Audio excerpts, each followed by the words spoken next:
Samantala sa mga oras na ito, dako muna tayo sa Palasyo ng Malacanang para po sa mga mahalagang balita doon. Nakatutok doon ang aming kasamang si Elena Luna, mag-uulat ng live.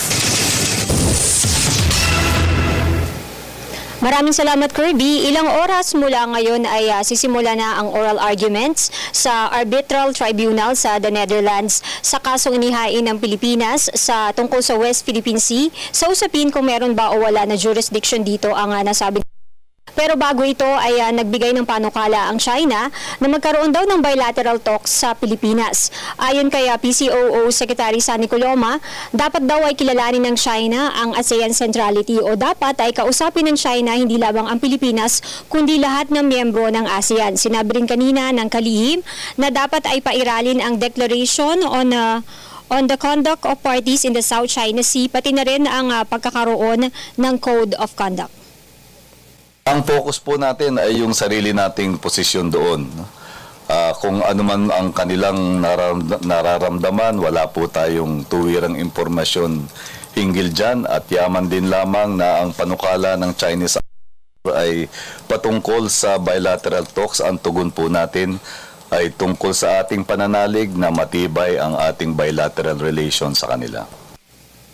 Sa briefing din kanina ay inihayag ng palasyo na nagagalak sila sa pagtaas ng public satisfaction rating kay Pangulong Aquino.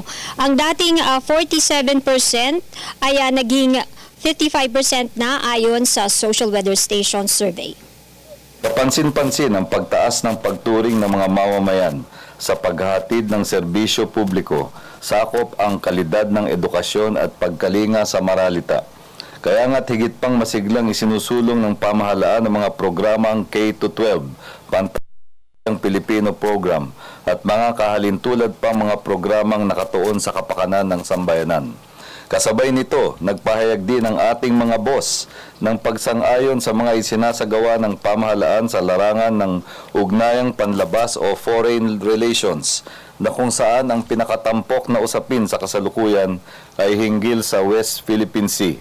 Ang matibay na paninindigan ng Pilipinas sa pagsulong ng rules-based conflict resolution ay umani na ng suporta mula sa maraming bansang kasapi ng United Nations, ASEAN at APEC.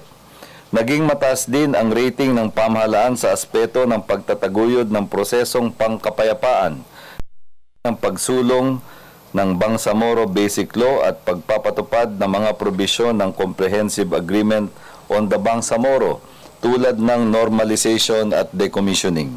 Patuloy na tutugunan ng pamahalaan ang pagpapahayag ng saloobin at hinaing ng aming mga boss upang higit pang mapahusay ang paglilingkod sa kanila.